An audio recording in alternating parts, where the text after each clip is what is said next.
Hey everyone, welcome to my YouTube video, or if you're new here, welcome to my YouTube channel where we talk about everything from fashion to fitness and occasionally other things too. This video, I'm going to be talking about a few things that I was influenced to buy. So things that I wouldn't have bought, but I saw other people using it and I was like, you know what? I'm going to buy into the hype and give it a try. I'm going to let you know here whether I would repurchase or not. I got a little bit of fair share of everything. I have makeup, I have skincare, I have other products. Also, if you like this content, please let me know down in the comments and subscribe and like this video. Now, without further ado, let's get into it.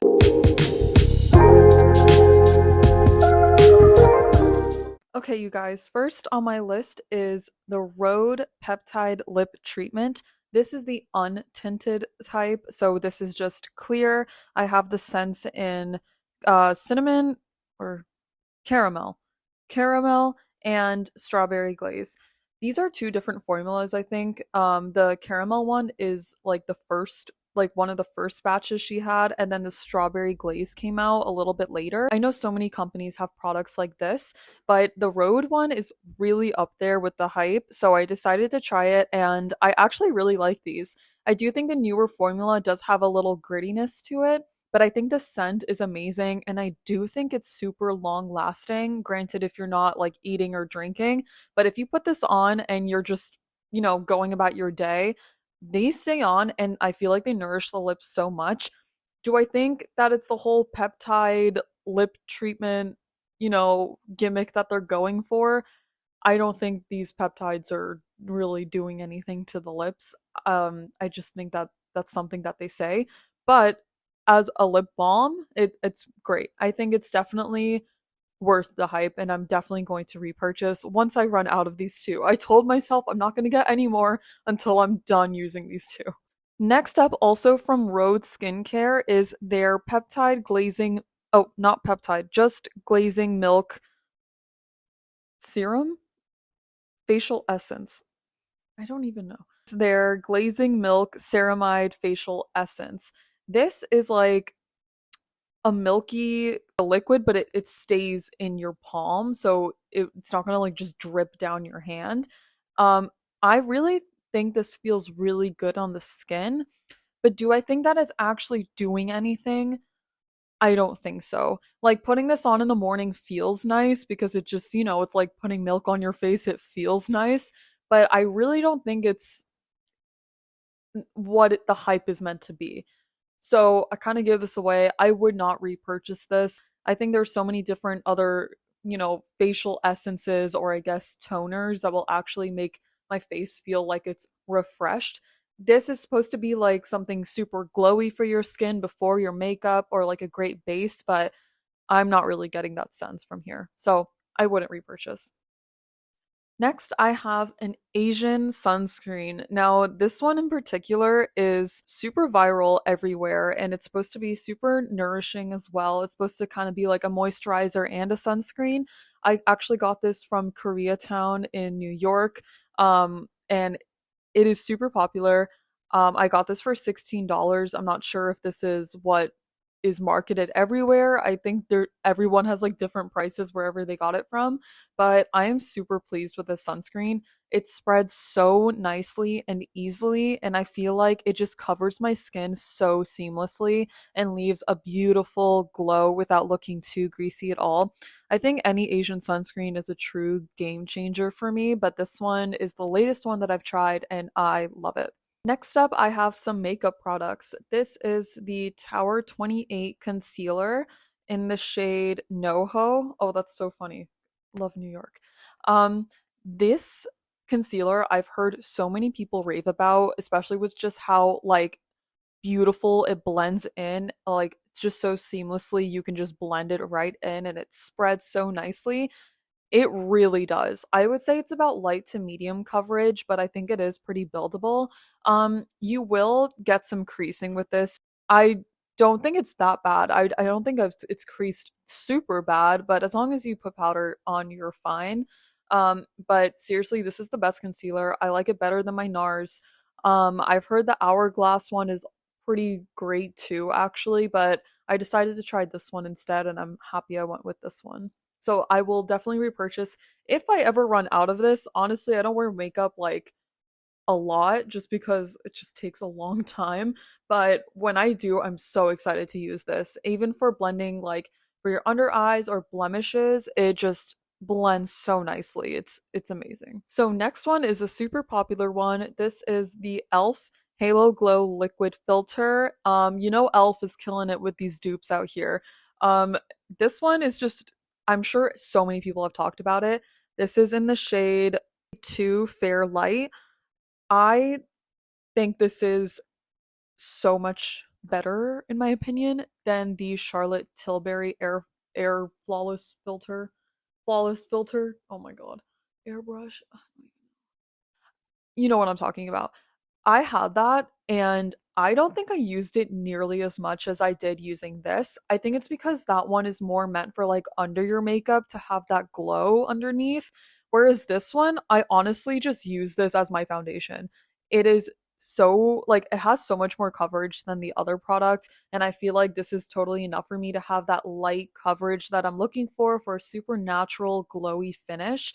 And this gives me exactly what I need. In my opinion, if you're someone who's looking for full coverage, obviously this is not for you, but neither is that other product from Charlotte Tilbury. So I would definitely repurchase this. And then for makeup, lastly, we have the Airbrush Flawless Setting Spray from Charlotte Tilbury after I basically shat on the other Charlotte Tilbury product, which is such a great product. Like, seriously, don't get me wrong. It's just dupe wise, I prefer e.l.f. But this one, this finishing spray is so flawless. And it really is, though. It sets your makeup so nicely. It gives you that nice, beautiful glow at the end. And I feel like it just like really just makes your makeup like melt together so nicely and it really stays on. Like your makeup's not going anywhere. I've worn my makeup, went somewhere else completely at the end of the night and like it's still on completely. I think this is a great, great finish and it's totally worth it. I would definitely buy it again. Now we're going to be talking about some hair products. This product right here is the Color Wow Dream Coat. This spray is everywhere. I've heard people who use heat on their hair should use this. It helps with frizz, especially if you have color in your hair. Um, I'm going to be honest, did not really see a lot of like progress with this. I know you're not supposed to use it every time you style your hair, and it actually gets activated with heat product and or heat application, and you're not supposed to use any other heat protecting product or any other product with this in order for it to work. I just really don't I didn't see any difference with my hair with using this and not using this. So I feel like I would only truly know that answer is when I actually stop using this, but I would not repurchase this. I just haven't seen a great enough difference in my hair for in terms of frizziness when using this versus without using it. If you know what I mean. So I wouldn't repurchase. Okay, last but not least for hair is the Shark Flex Style. I don't know if you guys can see. Yep, the Shark Flex Style here.